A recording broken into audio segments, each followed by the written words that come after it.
کہنا انہیں بڑے اندر اخلاص منگو تو بڑے بڑے لوگ ہم گداواں نو خیر پا ہی دیں گے. چلو جی چلیے او بھابیاں دی اذان اے تے کیڑا دے اے تے سور دے سور چلو چلیے.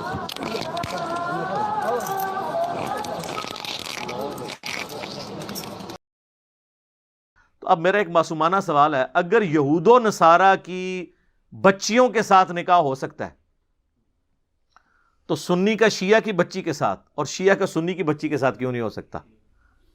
تو یا پھر مان لیں اعلیٰ حضرت کی طرح کہ یہود و نصارہ سے بھی بدتر ہے. ہاں جی اعلیٰ حضرت نے لکھا ہے، احکام شریعت ان کی اپنی کتاب ہے، اس میں انہوں نے لکھا ہے کہ وہابیہ، اور پھر لکھا وہابیہ دیوبندیہ وہابیہ غیر مقلد یعنی اہل حدیث اور دیوبند، اور پھر ساتھ لکھا قادیانی کافروں کو بھی بیچ میں شامل کیا، اور لکھا روافظ، ان سب کا نام لکھ کے انہوں نے کہا یہ سب کے سب جو لوگ ہیں یہ مرتد ہیں. مرتد کا مطلب ہے اسلام چھوڑ گئے اور واجب القتل، اور یہ 1,00,000 دفعہ بھی اللہ کا نام لیں تو ذبیحہ مردار ہی رہے گا. البتہ یہود و نصارہ اگر اللہ کا نام لے کر کریں تو وہ حلال ہوگا، یہ حرام رہے گا. 1,00,000 دفعہ بھی نام لیں تو کس کس کا؟ دیوبندی، اہل حدیث، شیعہ، ان سب کا. اور قادیانی کافروں کو بھی بیچ میں ڈال دیا. انہوں نے قادیانیوں کے کھاتے میں ڈالا ہے ان کو، کہا کہ یہ 1,00,000 دفعہ بھی نام لیں تو ذبیحہ حرام رہے گا، البتہ یہود و نصارہ اگر کریں تو حلال ہوگا. تو پھر اب باقی پیسے تو چھوڑ دیں، آپس میں آپ دیکھ لیں کہ ان لوگوں نے کس طریقے سے دراڑے ہیں. پھر ہمیں لوگ کہتے ہیں جی بزرگوں کے بارے میں بات کرتے ہیں، بزرگوں نے خدمت ہی اتنے بڑے لیول پہ کی ہے کہ وہ بزرگ خود بخود پھر وہ اس پورے معاملے میں رگڑے میں آ جاتے ہیں. ہماری نیت تو نہیں ہوتی لیکن خود بخود آ جاتے ہیں. اور پھر ملفوظات اعلیٰ حضرت میں کہتے ہیں جی ان کے بیٹے نے جمع کیے ہیں. سر ان کے بیٹے نے جمع کیے ہیں جو مفتی اعظم ہند ہیں مصطفیٰ رضا خان نوری، جن کی نعت ہے تو شمع رسالت ہے عالم تیرا پروانہ، وہ بیٹا ہے ان کا جس نے ان کے ملفوظات جمع کیے ہیں. اور اس سے بڑی بات، ملفوظات کی جو پہلی جلد ہے نا، پہلا حصہ، وہ اعلیٰ حضرت نے خود پڑھا ہوا ہے اور اس پہ مور لگائی ہے کہ میں نے اسے لفظ بلفظ پڑھا ہے. تو پھر اعلیٰ حضرت کی اپنی ہوگی نا. اور پہلی جلد کے اندر ہی پہلا حصہ جو اعلیٰ حضرت نے خود پڑھا ہے، اس میں ان سے سوال ہوا ہے کہ اگر وہابی جماعت کروا رہے ہوں تو نماز ان کے پیچھے پڑھیں یا الگ؟ تو انہوں نے جواب دیا ان کی نماز نہ نماز ہے نہ جماعت ہے. سیدھا سیدھا کھری گل جڑی ہے انہوں نے کر دی تھی. اور وہابی اعلیٰ حضرت دیوبند اور اہل حدیث دونوں کو کہتے ہیں، وہ میں آپ کو پہلے بتا چکا ہوں احکام شریعت میں سے. پھر وہ کہتے ہیں کہ وہابیہ کی مسجد میں نماز پڑھ سکتے ہیں دیوبند اور اہل حدیث کے. تو انہوں نے کہا، جواب دیا کفار کی مساجد مثل گھر کے ہیں. کفار ڈائریکٹ لفظ لکھا، یعنی جس طرح کافر کی مسجد ہے نا تو گھر کے مثل ہے. یعنی وہ جو بخاری مسلم میں حدیث ہے کہ میرے لیے پوری کی پوری زمین پاک کر دی گئی ہے، میرا امتی جہاں چاہے نماز پڑھ سکتا ہے. تو یہ حدیث انہوں نے کوٹ نہیں کی، اشارتاً بات کر دی کہ جس طرح گھر میں بھی نماز ہو جاتی ہے اس طرح کفار کی مسجدوں میں بھی نماز ہو جائے گی. اور کفار انہوں نے یہود و نصارہ کو نہیں کہا، دیوبند اور اہل حدیث کو کہا. ابھی بات ختم نہیں ہوئی. پھر تیسرا سوال ان سے ہوا کہ یہ وہابی دیوبند اور اہل حدیث جب اذان دے رہے ہوں تو ان کی اذان کا جواب دینا چاہیے. تو انہوں نے کہا کہ ان کی نہ اذان ہے نہ نماز ہے. اور پھر کہا ان کی اذان بھی ان کی نماز اور جماعت کی طرح باطل ہے. بڑے وہ صحیح بات ہی انہوں نے کی، جب میں ان کی نماز ہی کہہ رہا ہوں نہیں ہوتی ہے تو اذان کی تو باطل ہے.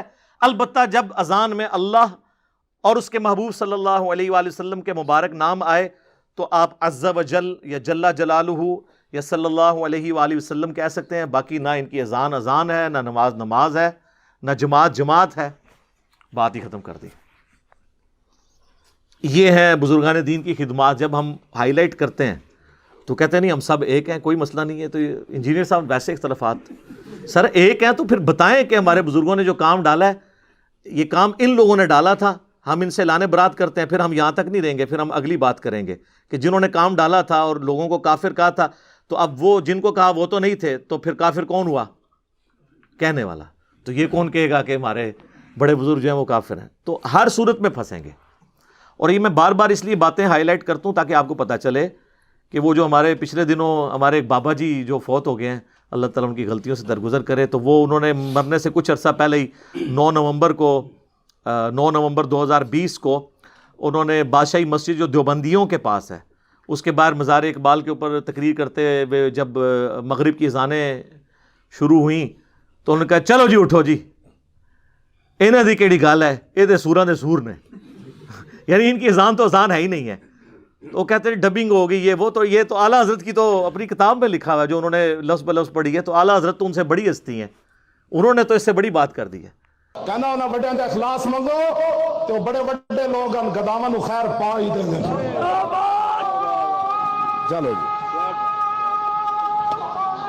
چلیے، او بھابیاں دی اذان اے تے کیڑا ادب ہے، اے تے سور دے سور ہیں۔ چلو چلیے۔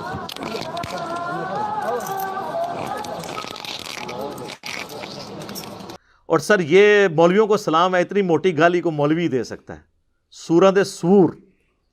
اس کی شرح میں آپ کو بیان کر دیتا ہوں، یعنی وہ کہتے ہیں جس طرح سور یعنی خنزیر اس مخلوق میں سب سے بدترین مخلوق ہے نا، تو خنزیروں کے اندر سب سے بدترین اگر کوئی خنزیر ہے نا تو وہ وہابی ہیں، یہ مطلب ہے اس کا۔ اے وہابیاں نو چھوڑ دو، انہاں دی کیڑی گل ہے، یہ تے سوراں دے سور نے، سوراں وچ سورے نے، یہ انہوں نے کہا ہے، اور مرتے دم تک سلام ہے، انہوں نے رجوع نہیں کیا۔ دوسرے کو بیان دواندے رہنے ادھر ادھر، انہاں تے کیا ہویا سی، وہ کس طرح انکار کر سکتے تھے؟ تو اب دیکھ لیں امت کو انہوں نے کہاں پر پھینکا ہے۔ خیر میں نے یہ ساری باتیں اس لیے کی کہ کسی کو کوئی وہم رہ گئے تو وہ نکل جائے اس حوالے سے، تو میں نے موٹی موٹی باتیں جو اس سے ریلیٹڈ تھی وہ کور کر دی ہیں۔ مقصد کسی کو بدنام کرنا نہیں ہے، واللہ قطعاً بدنام کرنا کوئی مقصد نہیں ہے۔ اگر بدنام کرنا مقصد ہوتا تو میں تو سیدھا فتوے سے سٹارٹ کر کے، تو جس طرح آپ کے علماء کی آپس میں لینگویج ہے، جس طرح کی لینگویج اعلیٰ حضرت نے حسام الحرمین میں دیوبندیوں کے بارے میں استعمال کی ہے، اور جس طرح کی جواباً المحند علی المفند کے اندر دیوبندیوں نے، خلیل احمد سہارنپوری نے اعلیٰ حضرت اور ان کے فالورز کے لیے استعمال کیا، میں نے تو اس طرح کی کوئی زبان استعمال بھی نہیں کی جو آپ کے بزرگوں کی زبان ہے۔ یہی مولانا صاحب مفتی صاحب کہتے تھے نا کہ جی وہ خام خواہ انجینئر اختلافات کو ہائی لائٹ کرتا ہے، ہمارے بزرگ تو آپس میں ان کے فروعی اختلافات تھے، کوئی اتنا بڑا مسئلہ نہیں، صدیوں سے یہ چلتے آ رہے ہیں۔ تو میں نے اس پہ کہا تھا نا، مزہ ہے نا، کدے کدار بہت لڑنی چاہیے تھی نا، اس طرح نہیں ہے، دھوکہ دینا بند کریں۔ پرانے بزرگ آپس میں شیر و شکر نہیں تھے، شیر و شکار تھے، اور عرض کیا ہے پھر سے، اب لوگوں کو تو سن بھی یاد ہو گئے۔ ہاں جی، 1905 میں اعلیٰ حضرت امام رضا بریلوی صاحب نے ایک کتاب لکھی، حسام الحرمین، حرمین کی تلوار، اور انہوں نے کسی غیر مسلم پہ نہیں چلائی ہے، دیوبندیوں کے اوپر۔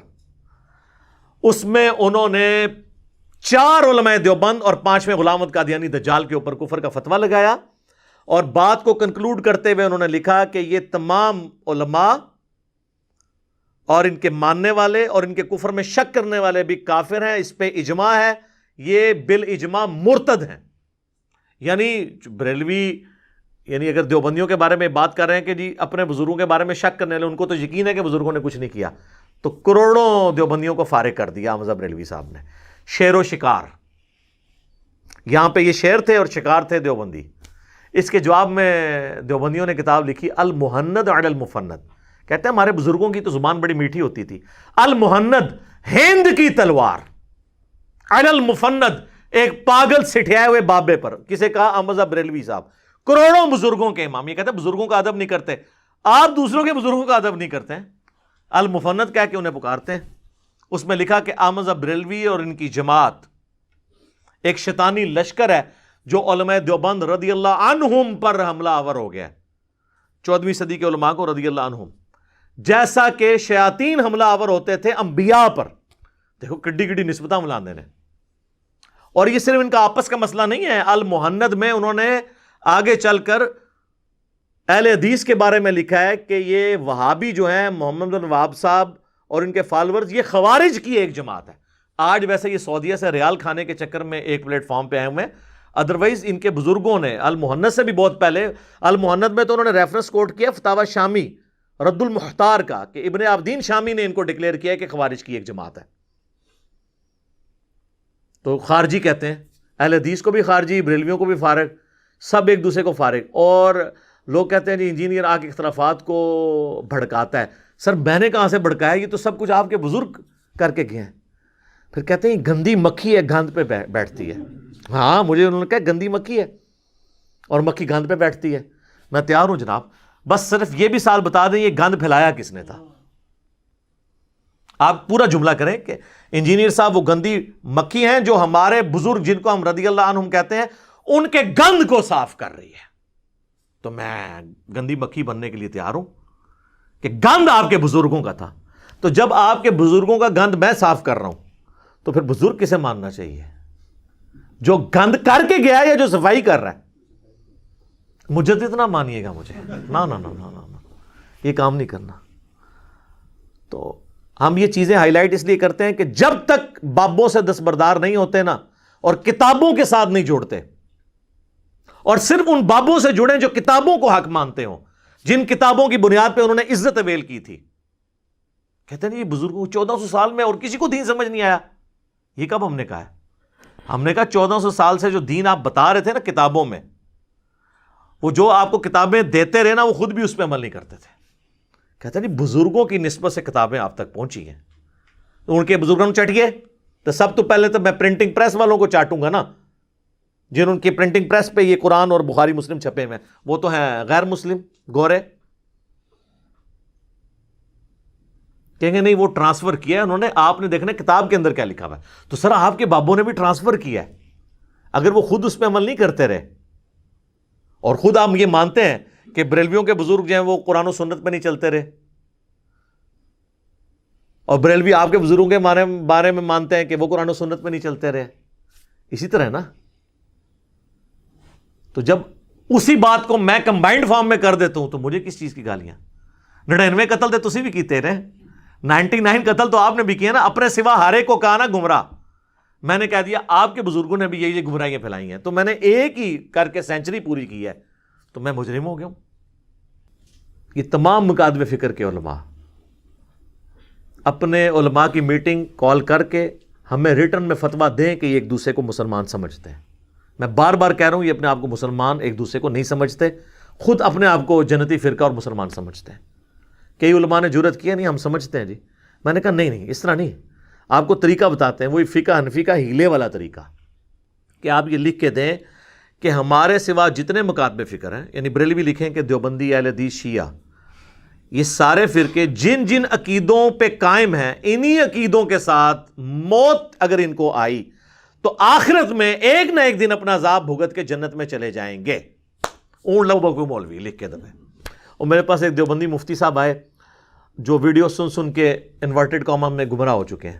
مجھے کہنے لگے کہ علی بھائی میں مسلمان تو لکھوا دوں گا لیکن یہ دوسری شرط جو ہے نا آپ کی. میں نے کہا اسی سے تو پکڑا جاتا ہے. ویسے تو سارے کہہ دیں گے مسلمان، وہ تو جماعت المسلمین والے بھی آپ کو لکھ دیں گے مسلمان، ہاں، لیکن کہیں گے مسلم، کہیں گے نہیں آپ مسلم نہیں ہیں مسلمان ہیں، چونکہ وہ مسلمان لفظ کو نہیں صحیح سمجھتے تو کہتے ہیں ہاں آپ مسلمان ہیں. کہیں مسلم کہتے ہیں نہیں آپ مسلم نہیں ہیں، تو وہ کافر کے ایکویلنٹ انہوں نے مسلمان لفظ رکھا ہوا ہے. تو اس قسم کا یہ بھی کر. تو ان کے جو خوشنما چہروں کے اوپر ایک میک اپ ہوا تھا نا خوشنمائی والا، گرم تولیہ پھیر کے میں نے اتار دیے کہ یہ کوئی ایک دوسرے کو مسلمان نہیں سمجھتے. اور اگر یہ آج سمجھنا شروع ہو گیا تو پہلے یہ پھر ڈکلیئر کریں کہ حسام الحرمین اور المحند اور المفند کے اندر ہمارے بزرگ جو ایک دوسرے کو لکھ کے گئے ہیں نا ان پہ کیا فتوے لگتے ہیں. بس اس سے زیادہ مجھے اس پہ کو کہنے کی ضرورت نہیں ہے. ٹھیک ہوگا جی.